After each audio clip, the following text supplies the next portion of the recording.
அஸ்ஸலாமு அலைக்கும் வரஹ்மத்துல்லாஹி வபரகாத்துஹு. தினமும் ஒரு ஹதீஸ்.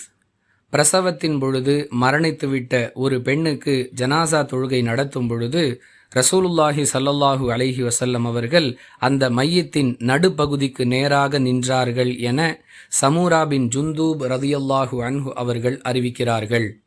நூல் புகாரி, ஹதீஸ் எண் 332.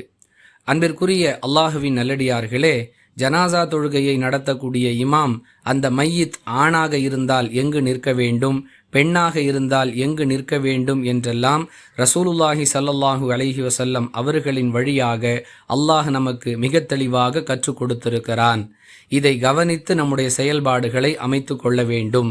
அந்த வகையில் நாம் தொழுகை நடத்தக்கூடிய ஜனாசா பெண்ணுடைய ஜனாசாவாக இருந்தால் தொழுகை நடத்தக்கூடிய இமாம் அந்த மையத்தின் நடுப்பகுதிக்கு நேராக நிற்க வேண்டும் என்ற நபி வழியை இந்த ஹதீஸிலிருந்து நாம் அறிந்து கொள்கிறோம்.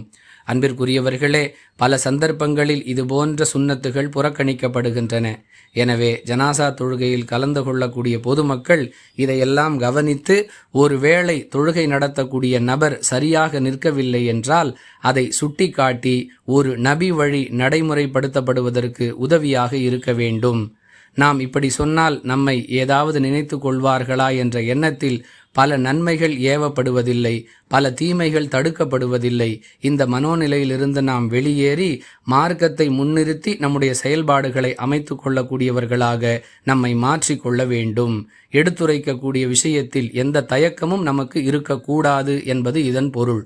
வாஹிரு தஅவானா அனில் ஹம்துலில்லாஹி ரப்பில் ஆலமீன். அஸ்ஸலாமு அலைக்கும் வரஹ்மத்துல்லாஹி வபரகாத்துஹு.